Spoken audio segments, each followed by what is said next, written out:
রাহুল অরুণোদয় বন্দ্যোপাধ্যায়ের তলিয়ে যাওয়ায় মৃত্যুর ঘটনা এখনো শোকে বিহ্বল মানুষ। তার মধ্যে সমুদ্রে তলিয়ে ফের মৃত্যু এক দম্পতির তাজপুরে সমুদ্রে তলিয়ে চিকিৎসক দম্পতির মৃত্যু।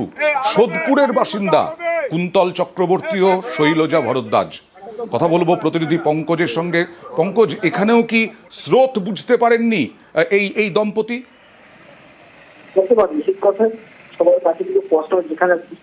পঙ্কজ, কিচ্ছু শোনা যাচ্ছে না তোমার কথা।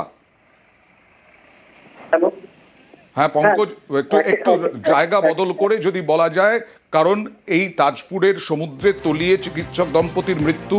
তারা কখন গিয়েছিলেন সমুদ্রে, কি হয়েছিল? দেখো, একেবারে যেখানে তাজপুর সমুদ্র সৈকত রয়েছে, সেই তাজপুর সমুদ্র সৈকতের যে বিশ্ব বাংলা ঘাট রয়েছে, সেই ঘাটেই গতকাল রাতে অর্থাৎ 8টা নাগাদ, যেটা প্রশাসন সূত্রে জানা গেছে, 8টা নাগাদ ওই জায়গায় তারা দম্পতি এবং তার গাড়ি চালক সমেত এসে তারা প্রথমে বসেছিল। সেক্ষেত্রে ড্রাইভারের কথা অনুযায়ী ড্রাইভার যেটা বলেছে, যে ড্রাইভার যেটা জানাচ্ছেন, সে তার দম্পতি দুজন চিকিৎসক দম্পতি তারা কিন্তু সমুদ্রে নেমে যায় রাতে। তারপর ড্রাইভার যখন দেখতে পায়, তাদের না দেখতে পেয়ে তখন ঘাটের দিকে নিচে যখন দেখে, তারা কিন্তু ভেসে আছে সমুদ্রে। তখন কিন্তু প্রশাসন এসেই কিন্তু তাদেরকে উদ্ধার করে রামনগর, যেখানে বড় রামকুয়া যে প্রাথমিক স্বাস্থ্য কেন্দ্র রয়েছে, সেখানে নিয়ে গেলে চিকিৎসক মৃত বলে ঘোষণা করে।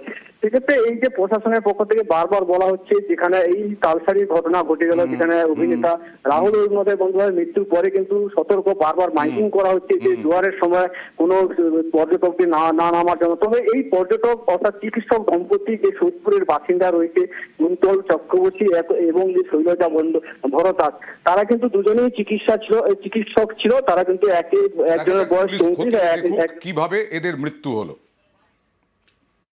কালকে ছুটি ছিল, কালকের দিনটা, তাই একটু স্বামী স্ত্রী বেড়াতে গেছে। ওনারা ডাক্তার মানুষ, সময় পায় না তো বেড়ানোর। খুব ভালো ছেলে, এগুলো করে হয় না। যেমন লোক হিসাবে, ডাক্তার হিসাবেও শুনেছি খুব ভালো ইয়ে হয়েছে। এবং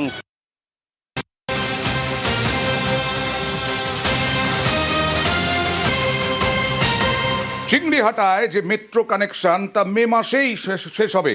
এই কাজ মে মাসে শেষ হবে। এর আগে সুপ্রিম কোর্ট ক্ষোভ প্রকাশ করেছিল। সুপ্রিম কোর্ট ক্ষোভ প্রকাশ করে জানিয়েছিল কিভাবে প্রশাসন এখনো পর্যন্ত এই কাজের অনুমতি দিল না। জানুয়ারি মাসে দেওয়ার কথা ছিল। RVNL-কে কাজের অনুমতি দিল কলকাতা পুলিশ। নির্দেশ দিয়েছিল সুপ্রিম কোর্ট। 15 ও 22 মে হবে অরেঞ্জ লা হয়েছে এবং এই প্রকল্পের কাজ আটকে ছিল অনেক দিন। গতকালও রেল মন্ত্রক সংসদের বিষয়ে জানিয়েছিল তাদের কাজের অনুমতি দেওয়া হয়নি। চিংড়িহাটায় নিউ গড়িয়া বিমানবন্দর মেট্রো প্রকল্প অরেঞ্জ লাইন এই কাজে পুলিশি অনুমতি ও ট্রাফিক ব্লক না মেলায় 1.5 বছরের বেশি সময় ধরে আটকে ছিল।